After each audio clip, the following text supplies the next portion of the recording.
Aujourd'hui, je vous propose de célébrer un anniversaire, celle d'une ancienne bataille, celle du pont Milvius.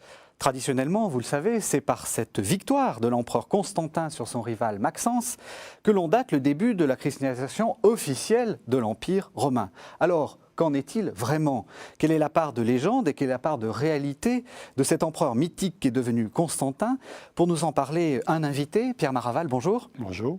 Alors, vous êtes professeur émérite à la Sorbonne, et même si votre modestie doit en souffrir, je dirais que vous êtes le spécialiste de Constantin. Un spécialiste. Le grand spécialiste de Constantin. Alors, d'autre part, Constantin a énormément légiféré.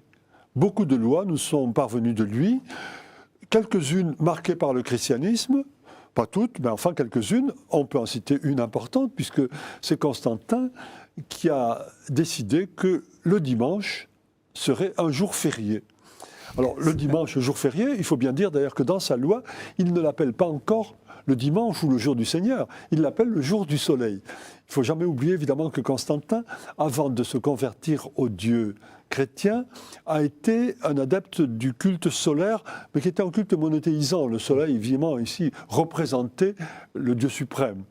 Et donc, d'ailleurs, il a gardé cette ambiguïté un petit peu assez longtemps. D'ailleurs, le fameux signe qu'il a pu faire marquer sur quelques boucliers avant la bataille, qu'ensuite les chrétiens ont interprété comme le qui et le rho. les deux premières lettres du Christ, ça peut être aussi une étoile, donc le soleil. Donc c'est un signe un peu ambigu. Et même encore sur ces monnaies, il gardera assez longtemps une certaine ambiguïté. Mais assez vite quand même, sur les monnaies de Constantin, les dieux païens disparaissent. Ça c'est un signe assez clair, alors qu'apparaissent, mais modestement, quelques signes chrétiens.